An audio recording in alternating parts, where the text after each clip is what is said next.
Welcome to the continuation of our seminar part 2 on the Garden of Eden. In this section, we're going to talk a little bit about the so-called cavemen, and then tell you what it was like in the Garden of Eden, and why the people lived to be 900, and what it's going to be like when God restores the earth like it used to be.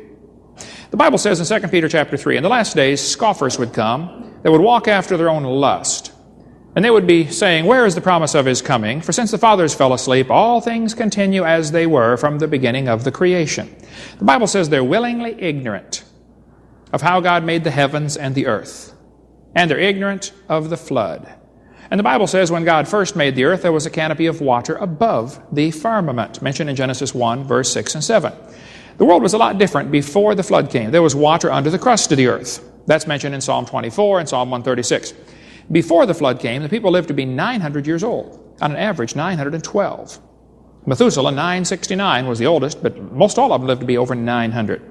So, the Bible teaches man was made in God's image and lived over 900 years. The evolution theory is very different. The evolution theory says, this is Grandpa. Now, maybe that doesn't offend you, but it ought to offend you if you love the Lord, that they're teaching you came from an ape-like ancestor, and the Bible says we're made in God's image. So what is the truth about the so-called cavemen? Is it possible for an ape-like creature to become a human? Well, let's discuss a few of these so-called cavemen. It depends what you mean by caveman. Many people in the Bible lived in caves. There are cavemen today, people who are living in caves, like Osama bin Laden, okay?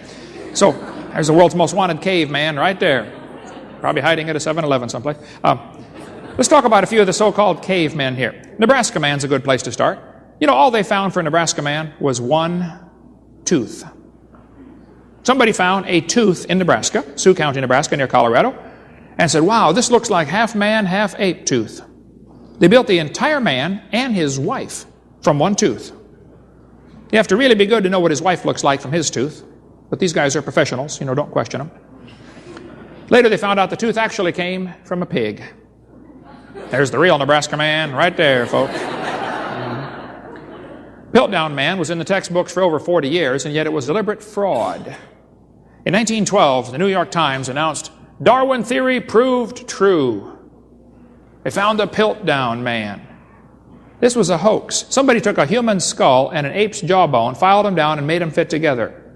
Fooled the experts. It was in the textbooks for 40 years. I wonder how many kids had their faith destroyed during that 40-year span of history. I wonder how many kids went to school and some teacher said, boys and girls, we got proof for evolution. Piltdown man. Teachers, now you listen carefully. If you're teaching something that supports the evolution theory, you're going to stand before God one of these days and be judged for every idle word that you speak. And if you destroy a child's faith, you better read Matthew chapter 18, verse 6. You'd be better off with a millstone hanged about your neck and drowned in the depth of the sea.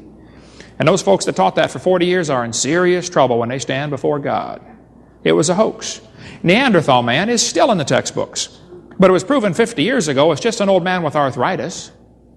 Neanderthal man was named after Neander Valley, where it was found in Germany. And Neander Valley was named after a guy named Joachim Neander, who wrote the song in your songbook, Praise to the Lord, the Almighty, the King of Creation.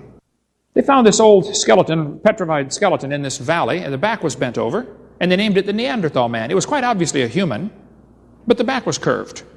And since apes are four-legged, walks leaning over, and man walks on two legs, later on somebody said, well, we need some evidence for evolution. Let's go use that old man we found. So they said, see, his back has bent over because he's slowly coming up. No, he has arthritis. He's slowly going down. They've known that all along. It's not a missing link at all. About 300 Neanderthal skeletons have now been found, all of them perfectly normal like ours. Their brain is bigger than ours, 13% bigger on average. Average height of the males was 5'9", of the females 5'3". Same as today. But yet they say it's a missing link. They gave the same Neanderthal skull to 9 different artists and said, what did it look like? They got 9 different answers. Those pictures you see in your book, kid, are pure imagination on the part of the artist. The person who's commissioning the art can say, well, I want it to look a little more ape-like or a little more human-like. They can make it look however they want. Any artist can tell you that. Jack Coazzo studied the Neanderthals very carefully. He went and studied the originals. He brought an x-ray machine with him. He's a dentist, studied 32 years. He studied the growth of the human face as an orthodontist. You know, when you put braces on a kid who's 12 years old, it'd be nice to know what his face is going to look like when he's 40 to make sure the teeth still work. You don't want to arrange them so they look good when he's 12 and look bad when he's 40, right? So he studied all the original Neanderthals, the actual ones. He said, folks, the Neanderthals are nothing but old people with diseases. See, before the flood, they lived to be over 900. After the flood, they still lived to be 400 years old. And then 200, and then 100. Well, the bones of your face never stop growing. Quazzo's got an excellent book on that and videotapes on this topic. The bones of your eyebrow ridge grow all your life. You don't notice it till you get to be 70 or 80 or 90 or 100 years old, but they start to stick out. A person that lived to be 200 or 300 would have big eyebrow ridges. And the back of the head would elongate because of the muscles always pulling your head back. That's where they attach. So the Neanderthals were nothing but perfectly normal humans who were living to be 200 or 300 years old. They're not missing links. Or you can get the book Buried Alive. You can get it from our website or on our catalog back there. Cro-Magnon man was perfectly normal in every respect. So why do they call that a missing link? You put a suit and tie on him, walk him down the street, and nobody would look twice. They've got one in your textbooks now called Australopithecus africanus. That was proven wrong in 1973. It's not a missing link whatsoever.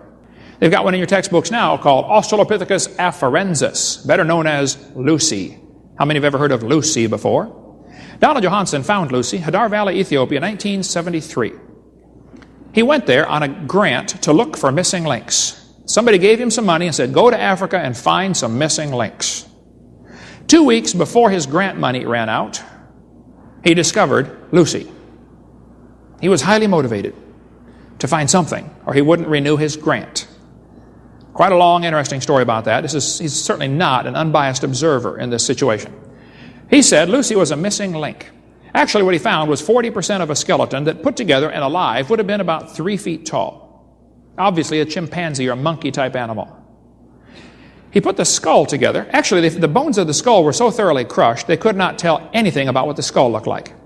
But in your textbooks, kids, they're going to show you a half-human, half-ape skull. Part of the propaganda machine they've got going. He said the knee joint is proof Lucy could walk upright. Actually, the knee joint that was labeled Lucy's knee in National Geographic was the one found 1.5 miles away from Lucy, 200 feet deeper in the strata.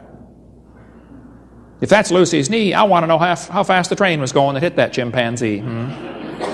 Tom Willis has a great article about the Lucy's knee joint. Go to the website CSAMA, Creation Science Association of Mid-America.org, and get a whole lot more on Lucy's knee joint.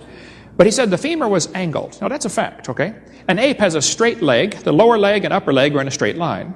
A human leg is not straight. It goes from your foot to your knee and then angles off to the side to your hip, because your hips are wider than your knees. And Lucy's knee was angled. And Donald said, see, that proves she's becoming a human. No, Donald, any monkey with tree climbing capability has angled femurs. So an angled femur does not prove it's becoming a human. Donald Johanson said the bones of Lucy's knee are slightly bigger than a regular ape. So, the bones of a Clydesdale are slightly bigger than a regular horse. That doesn't prove it's becoming a truck. All he found was a heavy-duty chimpanzee, that's all. And there are big horses and little horses today, folks. The St. Louis Zoo put human feet on their Lucy display. Not one single foot bone was found. Every other Australopithecine that has been found, and several have been found, all of them had curled toes. They call them a knuckle walker. You know, chimpanzees don't walk flat on their feet. They walk on their knuckles, because their foot's designed like your hand for grabbing a tree branch. And so they curl their toes under. They call them knuckle walkers. One of the professors in Washington University in St. Louis, where the St. Louis Zoo has this display up, he said this statue is a complete misrepresentation. I like to use simple words. They spoke with great plainness of speech, the Bible says. I think it's a lie is a better word there. The zoo director said, zoo officials have no plans to knuckle under. Ha ha, real funny. He said, we cannot be updating every exhibit based on every new piece of evidence. We look at the overall exhibit and the impression it creates. We think the overall impression this exhibit creates is correct. Well now, Bruce, do you mean you would lie to kids that come through your zoo just to give an impression across that you've got evidence for evolution? Yes, they would, and they do.